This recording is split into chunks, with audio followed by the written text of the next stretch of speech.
Oke, sahabat Adrini, ketemu lagi kita bersama saya. Kali ini saya akan memberikan satu uraian penjelasan tentang part ataupun bahan-bahan material yang akan kita gunakan di dalam merakit panel ATS AMF.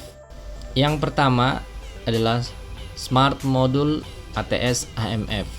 Nah, di Smart Module ATS AMF ini Anda bisa memilih apakah yang satu fase atau yang 3 fase.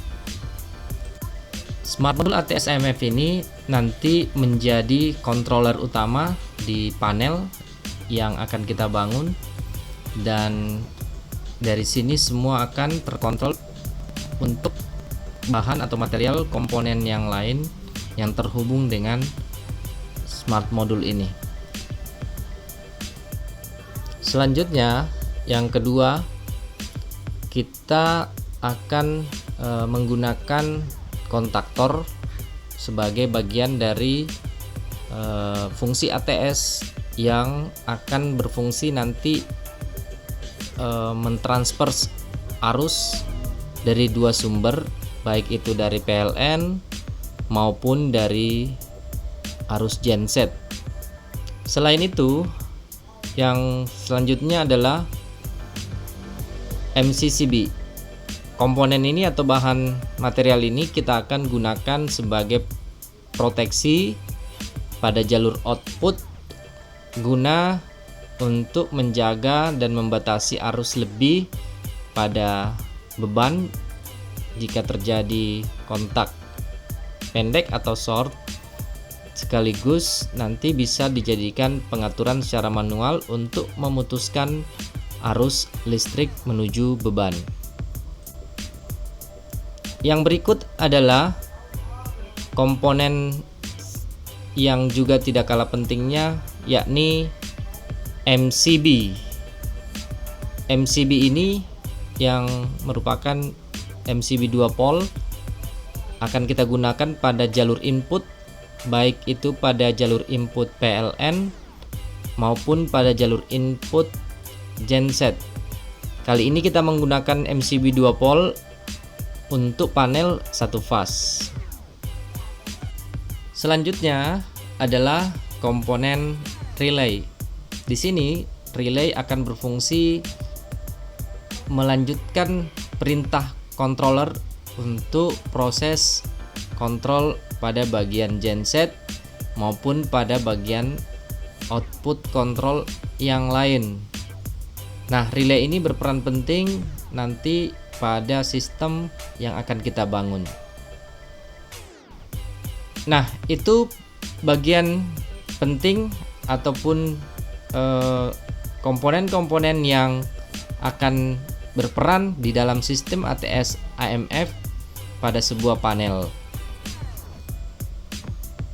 Nah, berikut kita akan ke bahan atau material yang sifatnya adalah aksesoris pendukung dalam sebuah panel ATS AMF.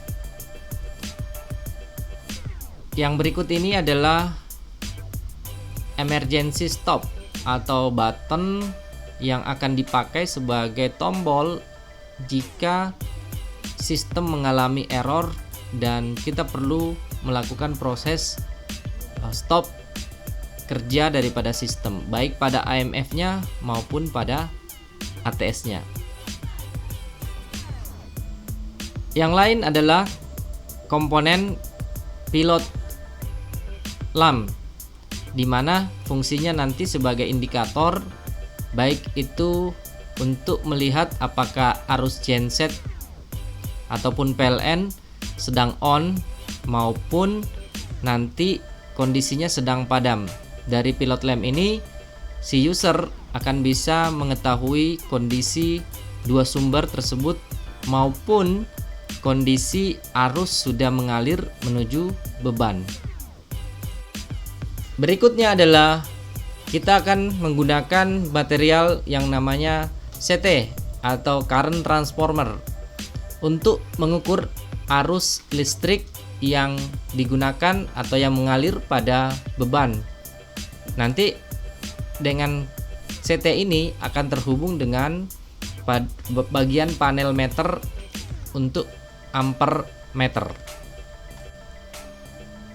Yang lain adalah kita akan memantau setiap parameter yang ada pada arus listrik, baik itu tegangan, berapa arusnya, dan frekuensi yang bekerja pada jaringan listrik yang ada. Dan semua ini nanti akan terpasang pada front panel atau pada bagian panel ATS AMF. Dengan meteran yang ada, maka user akan mudah memantau parameter-parameter volt, ampere, dan hertz. Selanjutnya adalah selektor manual and otomatis. Selektor ini akan difungsikan oleh user untuk mengendalikan sistem, apakah nanti akan berfungsi secara otomatis ataupun secara manual. Berikut ada tombol merah dan hijau. Tombol ini nanti akan difungsikan pada panel ATS AMF sebagai tombol kendali manual untuk sistem ATS-nya. Sehingga dengan adanya manual menggunakan tombol ini bisa dikendalikan sumber arus untuk menuju beban, baik di sisi PLN maupun di sisi gensetnya. Dan bagian terakhir yang ada pada material di dalam satu box panel ATS AMF adalah terminal block.